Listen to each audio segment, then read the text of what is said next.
Салам достор, байланышта Санчо Бек каналы. Бүгүн Том Круздун аткаруусунда Валькирия иш-чарасы аттуу тасманы көрөбүз. Экинчи дүйнөлүк согушту баштаган Гитлерди өлтүрүүгө аракет кылган өзүнүн тарапташтары көптөгөн аскер башчыларды чогултуп Гитлерге каршы иш кылып, жарылуучу затты даярдап Гитлер адамдары менен чогулган жерди жардырып жиберишет. Анда аягы кандай болгонун сиздер менен чогуу көрөлү.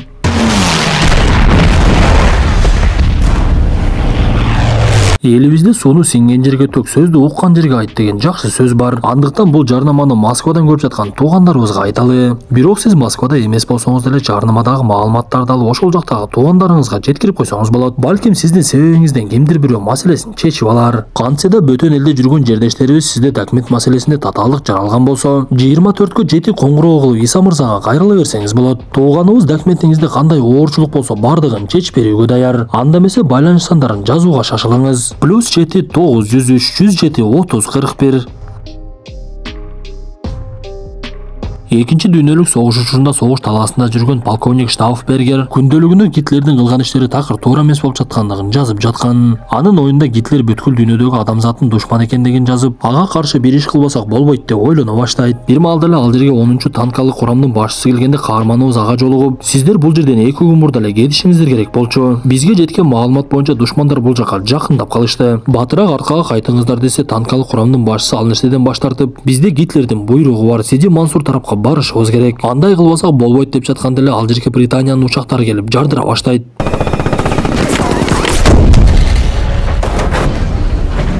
1943-жыл Россиянын Смоленск аймагы. Гитлер учак менен согуш талаасына келип, ал жактагы жоокерлерден кабар алып, генералдар менен учурашкандан кийин ал жактан кайра кайтып учакка олтуруп жаткан. Бул убакта генерал Тресков ал жердеги учакка жетишип калалы деп кол астындагы адам менен ичимдик куюлган идиштин астына жарылуучу зат орното баштайт. Көрсө алардын максаты Гитлерди асманда жардырып жиберүү экен. Ал учакка түшүп жаткан полковник Брандтка барып, сиз Берлинге барсаңыз полковник Штефке бул ичимдикти берип коюңузчу. Мен ага көптөн бери белек бере албай жүрдүм эле десе, Брандт макул болуп дароо эле жарылуучу затты алып алып, Тресков ишибиз оңунан чыкты экен деп эле коңгуроо күтүп олтурган. Бир кезде ага коңгуроо келип, Гитлердин учагы аман эсен түшкөндүгүн айтышат. Анда Тресков эмне болду экен деп дароо эле жанагы ичимдикти карматкан полковник Брандтка коңгуроо кылып, мен сизден Шкефке ичимдикти берип коюңуз деп сурандым эле. Бирок мен бөтөлкөлөрдү алмаштырып алыпмын, ошондуктан эртең Берлинге барамын. Сизден ал бөтөлкөнү кайра өзүм эле алайын десе, Брандт макулдугун берет. Ошентип ал эртең менен Берлинге жетип барса, анын тарапташтарынын бири, биз мерчим деген нерсени билип калышкан окшойт, болбосо учак жарылыш керек болчу да. Эми эмне болот деп эле Брандтка бара жаткан Тресковдун жанына келип алып эле кабатыра ала берет. Пришли за этим. Бирок бактыга жараша Брандт эч нерсени билбей калыптыр. Анда Тресков полковникке ыраазычылыгын билдирип, ал жерден бөтөлкөнү алып чыгып кетип, шериги полковник Штефке биздин адамдарыбыздын бири Остер камалып кетиптир. Анын ордуна башка адам табышыбыз керек деген буйругун берет. Биз мындан соң тасманын башында көргөн полковник Штауфбергер ооруканада жатканын көрөбүз. Ага аялы графиня келип кабар алып, дарыгерлер полковниктин оң колун кесип алышып, анын дагы көзүнөн жаракат алган экен. Ал аз келгенсип сол колундагы 2 манжасы дагы жок болуп калат. Бирок кандай болбосун тирүү калган полковник ордунан турган кезде ага жолукканы полковник Штефтин келгенин көрөбүз. Буга чейин Гитлердин жүргүзүп жаткан саясатын жаман көргөн полковник Штауфбергер Штефтин бизге кошул деп айткандарына көнүп алардын конторасына дагы барат. Көрсө Гитлерге каршы бир эле аскер башчылары эмес, бийлик өкүлдөрү дагы бар экен. Алар буга чейинки Тресковдун кылган ишини майнап чыкпай калгандыктан эми биз Гитлерге каршы ачык эле чыгат окшойбуз. Убактыбыз өтүп бара жатат десе, бул нерселерди көргөн Штауфбергер, менин силерге керегим деле жок экен, өзүңөр эле жетишкилейсиңер деп ал жерден кетет. Мындан соң каарманыбыздын үйүнө баргандыгын көрөбүз. Ал балдары менен учурашып аялына сагынгандыгын айтып, анын балдары каарманыбыздын колдорунун кесилгендигин көрүп аябай башкача болушат. Бирок кандай болбосун атасынын тирүү келгенине кубанычтары койнуна батпай жатты.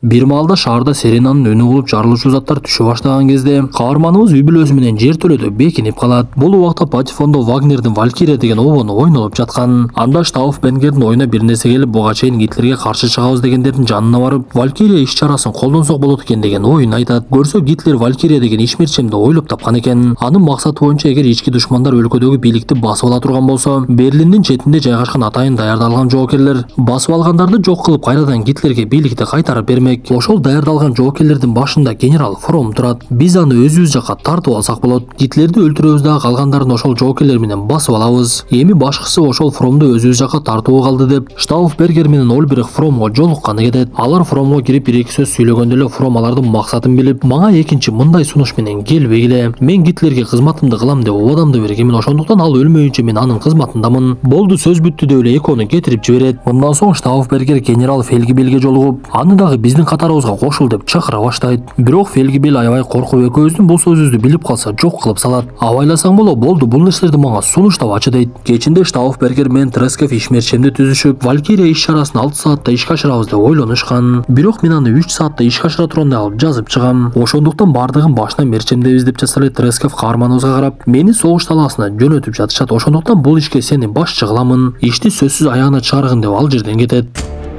Адольф Гитлер. Эртеси иш бөлмөсүндө отурган Штауфбергерге генерал Ольбрихт келип, сизди жумуш ордуңуздан көтөрүштү.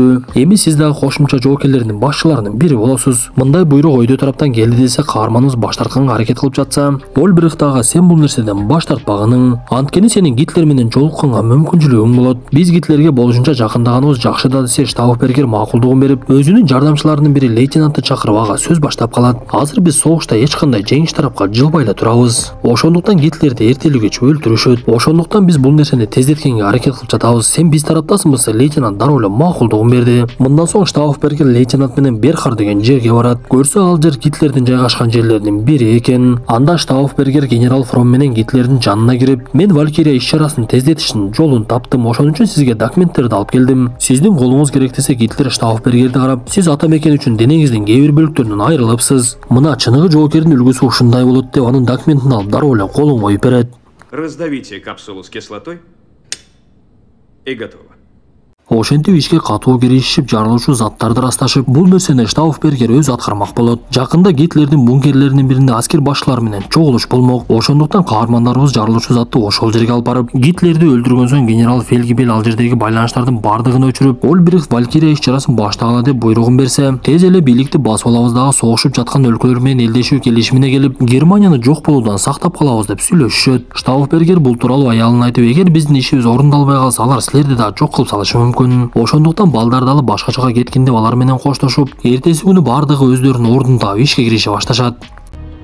Да здравствует священная Германия.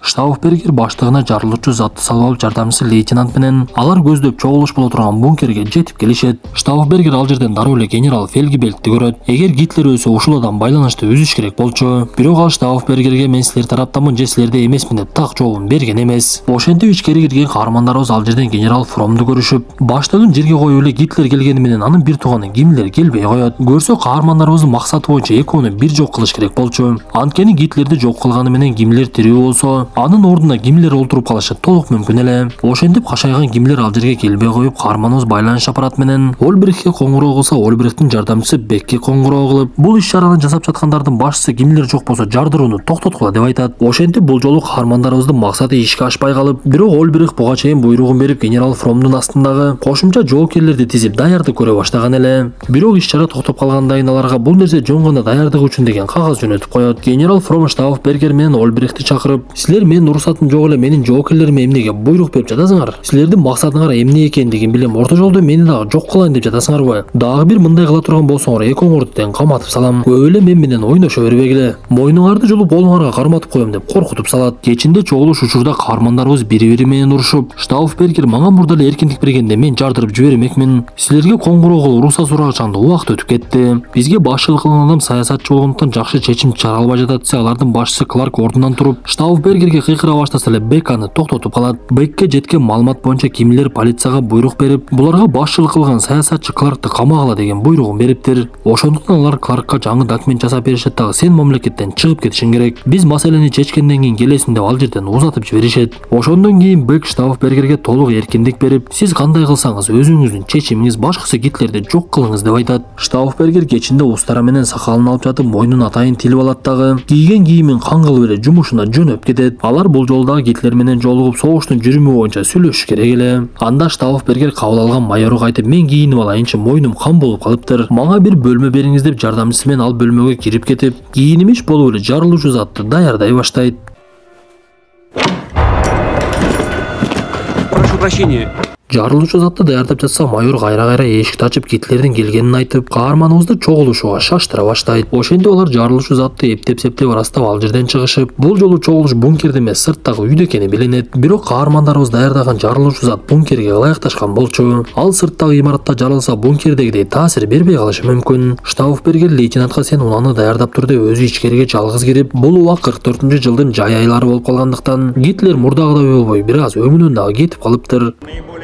Важных точках Восточного фронта противник перемелет группу. Көрсө каарманыбызды жарыла турган жерден чыгып кетишине өбөлгө түзүп, генерал Фельгибель Штауфбергерди чакырып кола деп жөнүнө коңгуроо кылыптыр. Ал барып байланышты алганда коңгуроо кайрадан эле өчүп калып, Штауфбергер сыртка чыгып жөнөп, ал калтырган баштык жыгылып калгандыктан жанындагылар тургузуп Гитлерден бир аз алысыраак коюп коет. Бир маалда жарылуу болуп, Фельгибель Ольбрахтка коңгуроо кылып, жарылуу болду деп эле байланышты өчүрөт да ал жердеги проводдордун бардыгын сурутуп салат. Бул убакта Штауфбергер лейтенант өкү айдоочусун айдатып эле ал жактан машинасы менен чыгып жөнөшөт. Сиз батыраак генерал Фромдун армиясын Берлинге чакырыңыз. Жарылуу болуп турса, Ольбрахт бул нерседен баш тартып, мага Гитлердин өлүмү жөнүндө так маалымат кел элек. Штауфбергер өзү Гитлерди өлдү деп тактамайынча ал нерсени кылбаймын деп коет. Бул убакта Штауфбергер учакка түшүп 3 саат жол жүрөт. Алар келип конуп эч кандай кыймыл жок экенин көрүп, дароо эле Ольбрахтке коңгуроо кылып, силер эмне кошумча аскерлерди ишке салбадыңарбы? Жарылган жөндө маалымат силерге жетти эле го деп эле Ольбрахтке кыйкырынып, генерал Фром деги бизге кошулдубу, кошулбаса аны камап салгыла. Гитлер өлдү деп тастыктаймын. Жарылууну мен жанынан көрдүм десе, ошондо гана Ольбрахт өзүнө келди окшойт. Ал ошентип буга чейин даярды көрүп калган армияны ишке салып, Берлинде ССтин жоокерлери бийликти басып алганга аракет кылып жада, силер аларды жок кылгыла деп буйругун берет. Генерала Фрома, командующего резервной армией.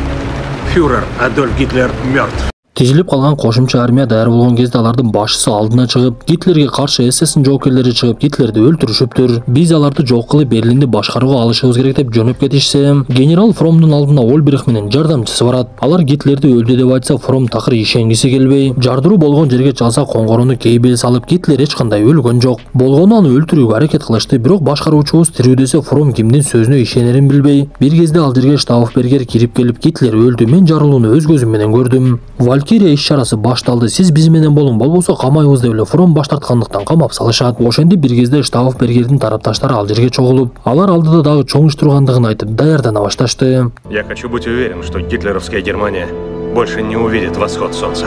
Ошентип ал жака кошумча армиянын жоокерлери жетип келишип, Ак үйдү коргоого алып, ал жердеги ССтин жоокерлерин чекеден камай башташат. Каармандарыбыз болсо байланыш тармагын дароо колго алышып, Германиянын ар башка аймагында жайгашкан бийлик бутагындагыларга коңгуроо кылып, Гитлер өлдү деп жар салып, бардыгын өздөрү тарапка өткөрө башташат. Бирок ушул убакта эл арасында Гитлер тирүү деген дагы сөз чыга баштайт. Анткени телеграфка бир жагынан Гитлердин жакындарын камагыла деген кат келсе, экинчи жагынан жарылуу болгон тараптан Штауфбергерди камагыла деген кат келе баштайт. Кармалып жаткан ССтин жоокерлери эч нерсени түшүнбөй эле кыйкырышып, кошумча армиянын башчысы майор Ремер дагы бир нерсени сезе баштайт. Бир кезде ага министрлердин бирин камагыла деген кагаз келет. Ал жоокерлерин ээрчитип алып эле ошол министрге дароо жөнөп кетсе, жоокерлерди көргөн министр оозуна бир нерсени салып эле даярдана баштады. Майор Ремер анын бөлмөсүнө кирген кезде министр байланышты көтөрүп, бул жакта сиз менен сүйлөшөм деп жатат деп майорго берет.